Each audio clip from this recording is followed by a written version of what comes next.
नमस्कार, मी तेज बोरगरे. आपण पुढारी न्यूज पाहताय. आमच्या हेल्थ टॉक या विशेष आरोग्य विशेष कार्यक्रमात आपलं स्वागत. विषय आजचा आहे IA ते AI, आजार, गुडघेदुखीचा उपचार आधुनिक पद्धतीचा. या विषयावरती आपण चर्चा करणार आहोत आणि याविषयीच बोलण्यासाठी आज आपल्या स्टुडिओमध्ये आले आहेत डेक्कन हर्डीकर हॉस्पिटल पुण्याचे सिनियर ऑर्थोपेडिक आणि कृत्रिम संशोधन तज्ज्ञ डॉक्टर सचिन नागापूरकर. डॉक्टर सचिन नागापूरकर, आपलं स्वागत आहे पुढारी न्यूजमध्ये. आपण ज्या विषयावरती बोलणार आहोत त्या विषयाला आपण सुरुवात करणार आहोत आणि डॉक्टरांची आधी ओळख करून देतो आणि मग त्यानंतर आपण सविस्तर चर्चेला सुरुवात करणार आहोत. पुण्याचं डेक्कन हर्डीकर हॉस्पिटल हे गेली 50 वर्ष ऑर्थोपेडिक सर्जरीसाठी महाराष्ट्रात नव्हे तर संपूर्ण देशामध्ये प्रसिद्ध आहे आणि डॉक्टर सचिन नागापूरकर याच रुग्णालयामध्ये आपली सेवा देत आहेत. चला तर या चर्चेला आपण सुरुवात करणार आहोत आणि पहिला प्रश्न डॉक्टर आपल्यासाठी आहे तो म्हणजे AI हे नक्की काय आहे? आपल्या सगळ्यांना AIची माहिती आहे, आर्टिफिशियल इंटेलिजन्स, पण हे IA म्हणजे नक्की काय आहे आणि याचा रुग्णांना नेमका कसा फायदा होणार आहे?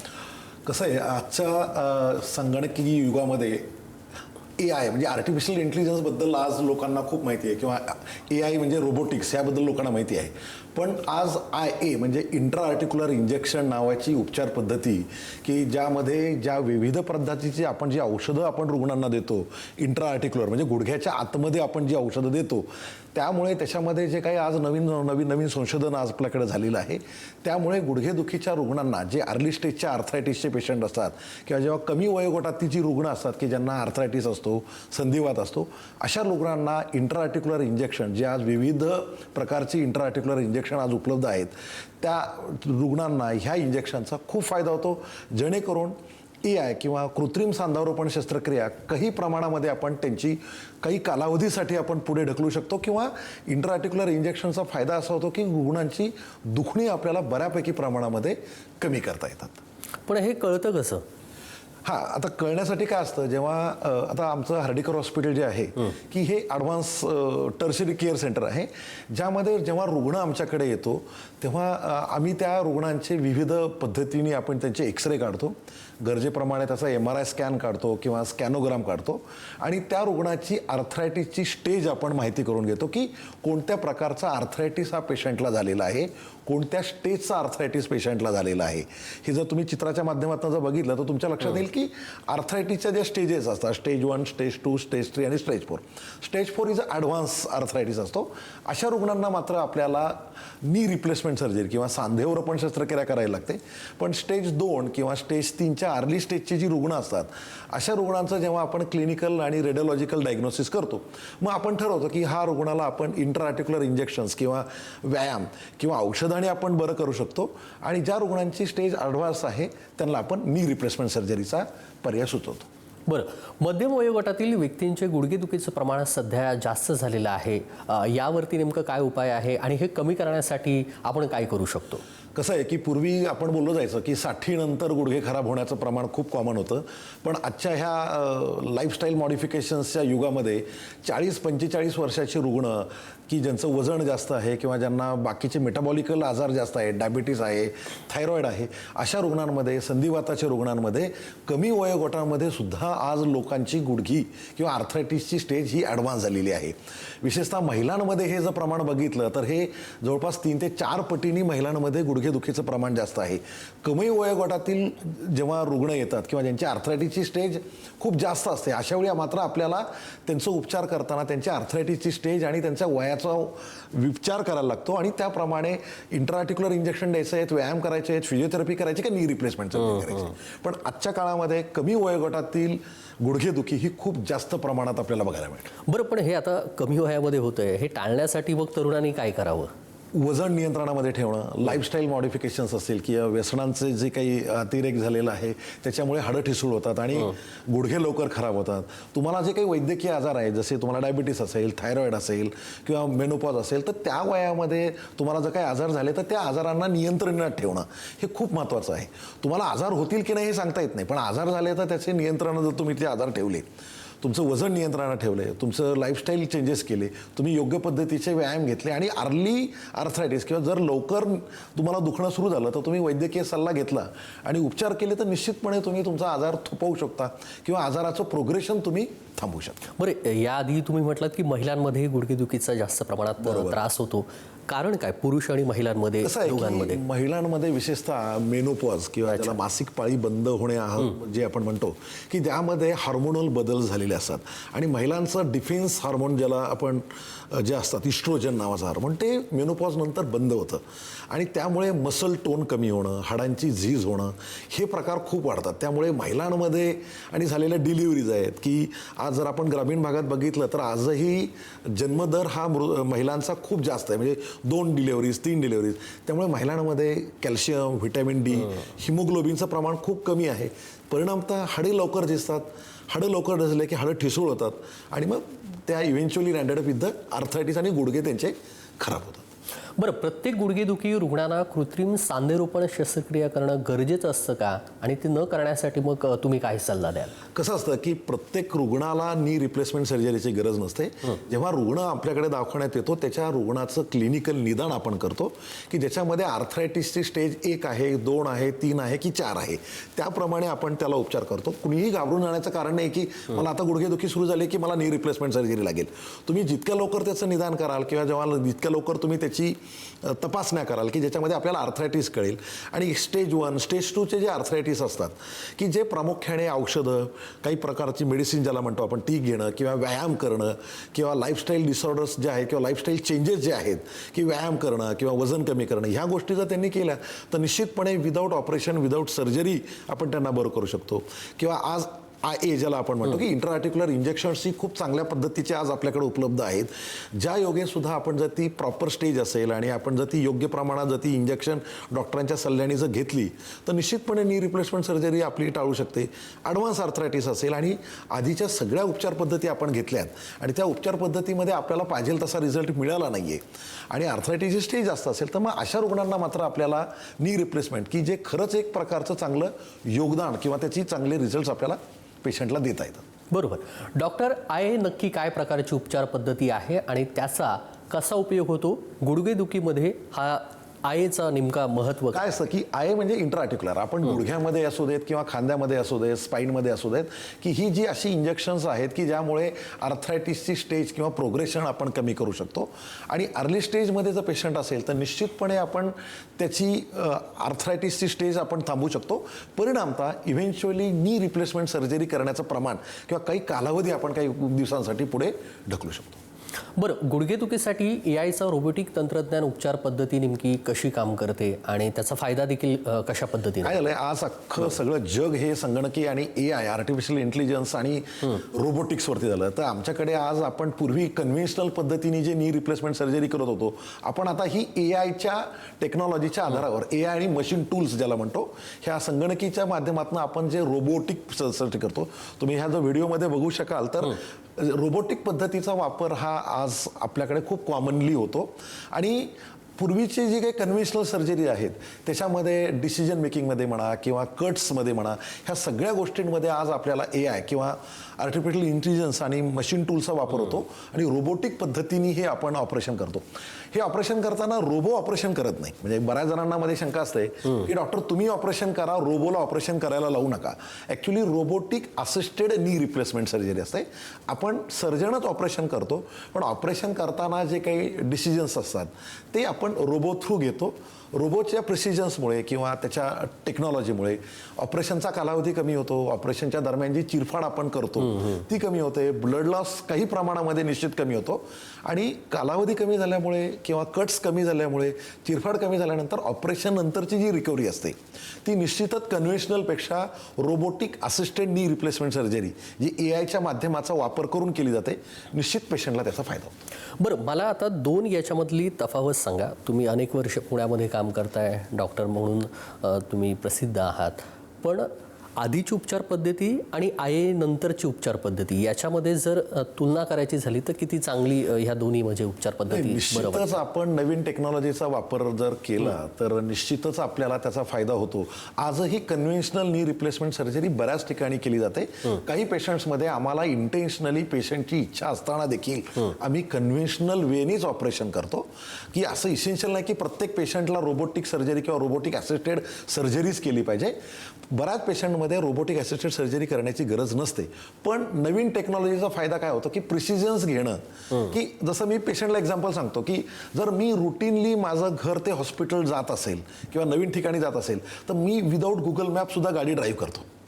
पण जर आपण अननोन प्लेसला जाणार असेल की जी प्लेस आपल्याला माहीत नाही, मग अशा वेळी आपण काय करतो की गुगल मॅपचा उपयोग येतो.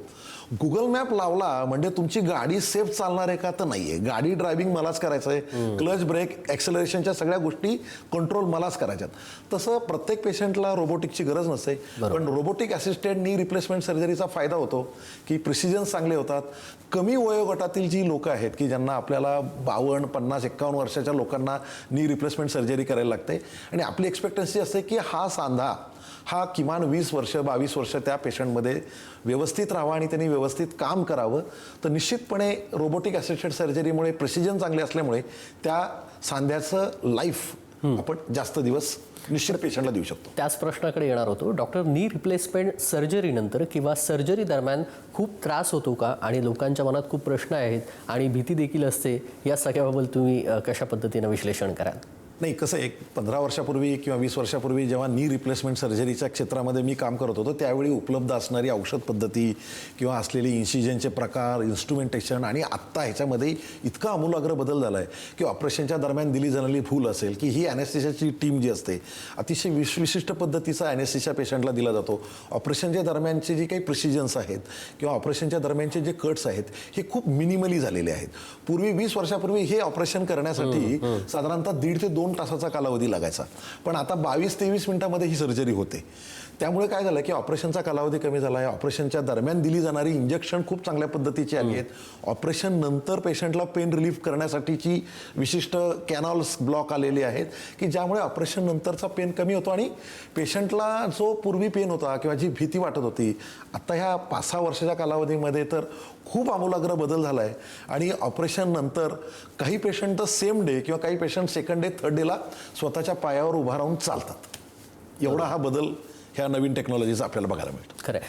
तरुण आणि मध्यम वयोगटातील व्यक्ती यांनी आपल्या गुडघ्याची काळजी कशी घ्यावी आणि ज्यामुळे लवकर गुडघे झिजणार अथवा खराब होणार नाहीत यासाठी तरुणांनी काय काळजी घ्यावी, काय सल्ला द्याल तरुणांना? कसं आहे की आपल्याला वयोमानानुसार येणारी गुडघेदुखी तर आपण टाळू शकत नाही. आपण रोज एका दिवसाने आपण वयस्कर होतो. पण निश्चितच तरुणांमध्ये जर आपण योग्य तो आहार ज्याला म्हणतो आपण किंवा डाएट प्लॅन केला, वजन कंट्रोलमध्ये ठेवलं, तुमचे असलेले आजार तुम्ही जर कंट्रोलमध्ये ठेवले की आज खूप लोकांमध्ये स्पोर्ट्स इंजुरी किंवा स्पोर्ट्स रिलेटेड ॲक्टिव्हिटीमुळे इंजुरी जाते आणि गुडघे खराब होतात, गुडघ्याचे लिगामेंट खराब होतात. तर त्या दरम्यान आपण जर विशिष्ट काळजी घेतली आणि गुडघ्याचं लाईफ वाढवण्यासाठी जर प्रयत्न केले तर निश्चित तरुणांना सुद्धा चांगल्या पद्धतीचे हे जे नॅचरल गुडघे आहेत हे आपण 80-90 वयापर्यंत टिकू शकतो. फक्त आहार महत्वाचा आहे की व्यायाम पण? आहार आहे, व्यायाम आहे. तुम्हाला असलेल्या आजारांची ट्रीटमेंट पण तुम्ही वेळेवर घेतली पाहिजे. नाही तर काही जणांना डायबिटीस आहे माहिती आहे आणि तुम्ही जर त्याची ट्रीटमेंट जर वेळेवर घेत नसाल तर निश्चितपणे तुमचे गुडघे किंवा तुमची हाडं लवकर खराब होणार आहेत आणि मग इव्हेंच्युअली तुमचे गुडघे खराब झाले तर मग नी रिप्लेसमेंट सर्जरीपर्यंत तुम्हाला जावं लागेल. बरं, अनेक वेळा रुग्णांना गुडघेदुखीसाठी गुडघे बदल शस्त्रक्रिया करा असा सल्ला दिला जातो. पण काही वेळा रुग्णांना ऑपरेशन नको तर दुसऱ्या काही पर्याय उपलब्ध आहे का? आणि रुग्णांनी सेकंड ओपिनियन घेतलं पाहिजे का? तुम्हाला काय वाटतं? निश्चितपणे मी तर कायमस्वरूपी पेशंटला सांगतो की आपण बाकीची कुठल्याही वस्तू खरेदी करताना आपण सेकंड ओपिनियन किंवा सेकंड ऑप्शन चेक करतो. तसं प्रत्येक रुग्णांनी आपल्याला जर कुठल्या डॉक्टरांनी सल्ला दिला असेल की मला हे ऑपरेशन करायचं तर आपण निश्चितपणे तो पेशंटचा रुग्णाचा हक्क आहे की त्यांनी ते सेकंड ओपिनियन घेतलं पाहिजे. फक्त ते सेकंड ओपिनियन त्या स्पेशालिटीच्या लोकांकडनं घेतलं पाहिजे. म्हणजे ऑर्थोपेडिक्सचं ओपिनियन हे ऑर्थोपेडिक्सकडनं घेतलं पाहिजे. आणि तुम्हाला जर आजार असेल आणि डॉक्टरांच्या सल्ल्याप्रमाणे जर आपण ओपिनियन घेतलं तर निश्चितपणे आज आमच्याकडे असे काही रुग्ण येतात की ज्यांना ऑपरेशन करायचं नसतं किंवा त्यांचं वय लहान असतं तर आम्ही पण त्यांना सल्ला देतो की तुम्ही इंजेक्शन ट्राय करा, तुम्ही व्यायाम ट्राय करा, तुम्ही तुमचं वजन कंट्रोलमध्ये ठेवा. निश्चितपणे कदाचित तुमचं ऑपरेशन कॅन्सल होणार नाही किंवा करायला लागणार नाही असं नाही, पण काही कालावधीसाठी तुम्ही निश्चितपणे तुमचं ऑपरेशन पुढे ढकलू शकता आणि तुमचे नॅचरल गुडघे तुम्ही बरेच दिवस ते यूज करू शकता. त्यामुळे सेकंड ओपिनियन हे नक्कीच घेतलं पाहिजे असं माझं मत आहे. गुडघेदुखीचं वय हे कमी कमी होत आलं याचं कारण नेमकं काय आहे? म्हणजे जसं तुम्ही अगदी सुरुवातीलाच हो, ही अशी नॅचरल एज आहे, डाएट आहे, लॅक ऑफ एक्सरसाइजेस आहेत आणि आजार आहे. त्यामुळे 60-70ची गुडघेदुखी आता 50मध्ये आपल्याला बघायला मिळते. बरं, गुडघेदुखी ते गुडघे सुकीसाठी आपल्या रुग्णालयात रॅपिड नी रिकव्हरी प्रोग्राम घेतला जातो. नक्की काय आणि कसा प्रोग्राम आहे हा? कसं आहे, रॅपिड नी रिकव्हरी प्रोग्राम हा आमच्याकडे गेले 15 वर्ष झाले आम्ही राबवतो, की ऑपरेशनच्या दरम्यान दिली जाणारी औषधं किंवा ऑपरेशन नंतरचा जो प्रोटोकॉल असतो, की ज्याच्यामध्ये आमच्याकडे फिजिओथेरपीची जी टीम आहे की ती खूप चांगल्या पद्धतीने काम करते. ऑपरेशन नंतर पेशंटचा कॉन्फिडन्स इम्प्रूव्ह करणं असेल किंवा ऑपरेशनच्या नंतर ज्या पेशंटच्या वेदना आहेत त्या प्रेपर पेन स्पेशलिस्ट मार्फत आम्ही त्या कमी करतो, जेणेकरून पेशंट ऑपरेशन नंतर सेकंड डे थर्ड डे उभा राहतो आणि चालायला लागतो. त्यामुळे गुड फिजिओथेरपी टीम, गुड ॲनेस्थेशियाची टीम आमच्याकडे आहे, फिजिशियनची टीम आहे की जे पेशंटच्या ऑपरेशन दरम्यान आणि नंतरसुद्धा मेडिकल त्याची मॅनेजमेंट केली जाते. त्यामुळे लवकरात लवकर पेशंट चालतो, लवकरात लवकर त्याच्या डे टू डे ॲक्टिव्हिटी ज्या आहेत, चालणं फिरणं असेल, टॉयलेट बाथरूमला जाणं असेल, जिना चढ उतार करणं असेल, ह्या सगळ्या गोष्टी लवकरात लवकर पेशंटच्या ऑपरेशन नंतर करण्यासाठी आम्हाला ह्या सगळ्या टीमचा फायदा होतो. बरोबर, मला एक सांगा, एक रुग्ण तुमच्याकडे आला, आपल्या हॉस्पिटलमध्ये आला, गुडघेदुखीसाठी आला, तर त्याला साधारणतः त्या गुडघेदुखीच्या त्रासातून कधी मुक्त होतो तो आलेला पेशंट? ऑपरेशन नंतर. Yes. ऑपरेशन नंतर कसं असतं, प्रत्येकाचा मेडिकल फिटनेस आणि मसल फिटनेस खूप महत्त्वाचा असतो. ऑन अन ॲव्हरेजली साधारणतः 10 ते 15 दिवसात पेशंट इंडिपेंडंटली त्याच्या सगळ्या गोष्टी करायला लागतो. बाकी त्याचे आउट ऑफ हाऊस म्हणजे गाडी चालवणं असेल किंवा ह्या सगळ्या गोष्टी 3 ते 4 आठवड्यामध्ये पेशंट नॉर्मली स्वतः करायला लागतो.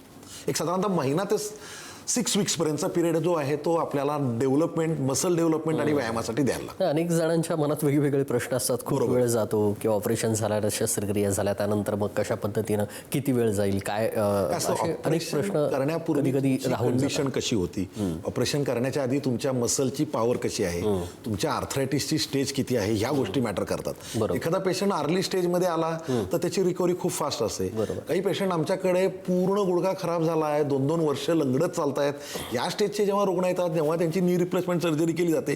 निश्चितच त्या पेशंटला आपल्याला महिना 1.5 महिना व्यायामासाठी आणि त्याची नॉर्मल कंडिशन आणण्यासाठी द्यावा लागतो. त्यामुळे पेशंट परत्वे किंवा पेशंटच्या कंडिशननुसार ह्या गोष्टी बदलत राहतात. अगदी. महिलांचे गुडघे हाडे लवकर कमकुवत होतात, लवकर झिजतात, हे खरं आहे का? आणि हे रोखण्यासाठी मग महिलांनी काय करावं? कसं आहे, महिलांसाठी काही विशिष्ट वेगळी गोष्ट करण्याची गरज नाही आहे. महिलांनी आपलं वजन नियंत्रणात ठेवणं आणि मासिक पाळी बंद झाल्यानंतर आपण दरवर्षी आपल्या शरीरातलं कॅल्शियम आणि व्हिटॅमिन डीची रेग्युलर आपण तपासणी केली पाहिजे. आणि त्याचं प्रमाण जर कमी असेल तर ते आपण मेडिकल ट्रीटमेंटच्या दृष्टीने वैद्यकीय सल्ला घेऊन आपण ते कंट्रोल केलं पाहिजे.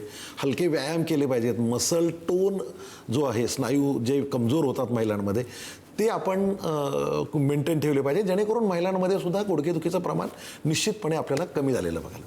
बरं, हे तुम्ही साचे आणलेले आहेत, याचं कसं विश्लेषण आपल्या आता आपण जर हे मॉडेल जर बघितलं तुम्ही तर हे नॉर्मली आर्थरायटिस होतो म्हणजे काय होतं की नॉर्मली जे तुम्हाला ब्ल्यू कलरचं स्ट्रक्चर दिसतंय की this is a normal natural cartilage जे आहे की हे ह्या पद्धतीचं दिसतं की ज्याच्यामध्ये हे मांडीचं हाड आणि हे खालचं नडगीचं हाड आहे. दोन्ही कार्टिलेज चांगले असेल तर गुडघ्याचे घर्षण होत नाही आणि पेशंटला दुखत नाही. तुम्ही जर आर्थरायटिस झाला तर नेमकं काय होतं की गुडघ्यामध्ये जर आपण बघितलं तर आर्थरायटिस झाला तर हे ह्या पद्धतीचा हा कार्टिलेजचा लॉस होतो आणि 2 हे मांडीचं हाड आणि हे खालचं नडगीचं हाड आहे. ह्याच्यातलं कार्टिलेज खराब झालं की मग ह्याला गुडघेदुखी झाली म्हणतो आपण, किंवा गुडघ्यामध्ये बाक आला आणि ही हाडं एकमेकांना घासायला लागतात आणि वेदना होतात. आणि आपण नी रिप्लेसमेंट सर्जरी करतो म्हणजे काय करतो की वरचा मांडीच्या हाडाचा हा कार्टिलेजचा भाग आपण काही मिलीमीटरमध्ये कट करतो आणि त्या जागी हा मेटलचा पार्ट टाकतो आणि हे खालच्या हाडामध्ये सुद्धा आपण कार्टिलेजचा भाग खराब झालेला आहे तो कट करतो आणि त्या जागी प्लास्टिकची आर्टिफिशियल गादी आपण बसवतो, जेणेकरून मांडीचं हाड आणि खालचं नडगीचं हाड एकमेकांना घासत नाही. म्हणजे दिस इज अ नी रिप्लेसमेंट. म्हणजे आर्थरायटिस झालेलं आहे, नॅचरल नी आहे, आणि आर्थरायटिस झाल्यानंतरची नी रिप्लेसमेंट आहे. बरोबर. याच्याबद्दल मग तुम्ही कसं माहिती? आता हे एक मॉडेल आहे की ज्याच्यामध्ये एक्झॅक्टली आता बऱ्याच जणांमध्ये शंका असते की डॉक्टर नी रिप्लेसमेंट करता म्हणजे तुम्ही माझा गुडघा बदलला का की माझी वाटी बदलता का? आपण वाटी बदलत नाही तर आपण कार्टिलेजचा पार्ट जो खराब झालेला आहे तो बदलतो. अच्छा. तर हा पार्ट जो आहे जो आपण बदललेला, दिस इज आर्टिफिशियल पार्ट, जो आपण मांडीच्या हाडामध्ये बसवतो या पद्धतीने, आणि हा नडगीचा भाग आहे की तो पण आपण चेंज करतो आणि वरती प्लास्टिकची नॅचरल गादी जी आहे ती आपण रिप्लेस करून प्लास्टिकची गादी बसवतो आणि ह्या पार्टमध्ये फिट करतो. So this is a knee replacement. की गुडघा बदलल्यानंतर गुडघा आतून कसा दिसतो तो या पद्धतीचा दिसतो. बरोबर. मला फक्त नी रिप्लेसमेंटच्या पूर्ण शस्त्रक्रियेबद्दल जाणून घ्यायला आवडेल की ही शस्त्रक्रिया नेमकी कशी सुरू होते आणि त्याचा रुग्णांना किती फायदा सुरुवातीपासून ते अगदी रुग्ण त्या गुडघेदुखीच्या संपूर्ण त्रासामधून मुक्त होऊ शकतो याची जर शस्त्रक्रियेची पूर्ण प्रक्रिया सांगितली तर तुम्ही ह्या व्हिडिओमध्ये बघू शकाल की ही नी रिप्लेसमेंट सर्जरी कशा पद्धतीने होते की नी रिप्लेसमेंट सर्जरी करताना बऱ्याच जणांमध्ये शंका असते की माझा नेमका कोणता पार्ट तुम्ही चेंज करणार आहात. त्याच्यामध्ये आपण मांडीचं हाड आणि नडगीचं हाडाचा जो खराब झालेला कार्टिलेजचा भाग आहे तो आपण रिप्लेस करतो आणि त्या जागी कृत्रिम मेटलचे पार्ट्स आपण बसवतो आणि कृत्रिम गादी त्याच्यामध्ये बसवतो जेणेकरून तो सांधा नॅचरली तयार होतो आणि पेशंटला नवीन लाईफ किंवा नवीन सांधा आपण त्याच्यामध्ये देतो. पण ह्या नी रिप्लेसमेंट बद्दल तुम्हाला कसे अनुभव आलेले आहेत म्हणजे रुग्णांनी जर आता बघितलं तर मी हे काही व्हिडिओज आहेत तिथं की ऑपरेशन पूर्वी पेशंट कसा चालत होता आणि ऑपरेशन नंतर पेशंट कसा चालतोय. तुम्ही जर ह्या व्हिडिओमध्ये बघितलं तर तुम्हाला निश्चित अंदाज येतो की गुडघेदुखीचा पेशंट आहे की ज्याचं लाईफ ॲक्टिव्हिटी कमी झालेली आहे, त्याच्या डे टू डे ॲक्टिव्हिटी कमी झालेल्या आहेत आणि तो ऑपरेशन पूर्वी कसा चालत होता आणि ऑपरेशन नंतर त्याचं दुखणं गेलेलं आहे, त्याचा पेशंटच्या पायाचा बाग गेलेला आहे, त्याची चालण्याची पद्धत बदलली आहे आणि ऑपरेशन नंतर त्याच्या ज्या ॲक्टिव्हिटीज थांबल्या होत्या तो नॅचरल पद्धतीने आता करू शकतो. तुम्ही साधारणतः नी रिप्लेसमेंट किती केलेले आहात आणि तुमचं वैयक्तिक अनुभव या सगळ्याबाबत कसं राहिलेला आहे किंवा मग आठवणीतली कोणती एक शस्त्रक्रिया आहे का? या किमान एक 500 ते 700 सर्जरीच्या वर आमच्या सर्जरी झालेल्या आहेत हर्डीकरमध्ये की आज खूप रुग्णांना त्याचा फायदा होतो. म्हणजे आज rewarding surgery of the year decade असं हे नी रिप्लेसमेंट सर्जरीमध्ये म्हणतं. आणि बरेच पेशंट म्हणतात की डॉक्टर मी उगाच ह्या ऑपरेशनसाठी घाबरत होतो, मी जर हेच ऑपरेशन थोडं आधी केलं असतं तर मला जे 2 वर्ष औषधं घ्यावी लागली किंवा माझ्या ज्या ऍक्टिव्हिटी थांबल्या आज मला नी रिप्लेसमेंट सर्जरीचा फायदा एवढा झालाय की मी माझ्या सगळ्या ऍक्टिव्हिटी ज्या बरेच 2 वर्ष झाले करत नव्हतो ते आता मी इझिली आणि इंडिपेंडंटली मी माझं आयुष्य जगू शकतो. तुमच्या काही आठवणीतली अशी काही शस्त्रक्रिया आहे की खूप आहेत की पेशंट्स म्हणजे की जे बेड रिडन आपल्याला एक प्रेक्षकांना अनुभव सांगता येईल. बेड रिडन टाईप पेशंट असतात की जे बरेच दिवस झाले बेडवरनं उठले नाही आहेत किंवा त्यांची हालचाल झालेली नाही आहे किंवा ते बेड रिडन असल्यामुळे त्यांच्या डे टू डे ऍक्टिव्हिटी तर बंद झाल्यात आणि त्यांचा सेल्फ कॉन्फिडन्स जो गेलेला असतो. ते माझ्याकडे एक टीचर आहेत, म्हणजे मी आता व्हिडिओमध्ये तुम्हाला दाखवेल, ज्या प्रोफेशनली टीचर आहेत त्यांचं वय कमी होतं. कमी वयामध्ये बऱ्याच जणांनी त्यांना ऑप्शन दिलं होतं की तुम्ही ऑपरेशन करू नका की ऑपरेशनसाठी तुमचं अजून वय तयार झालेलं नाहीये.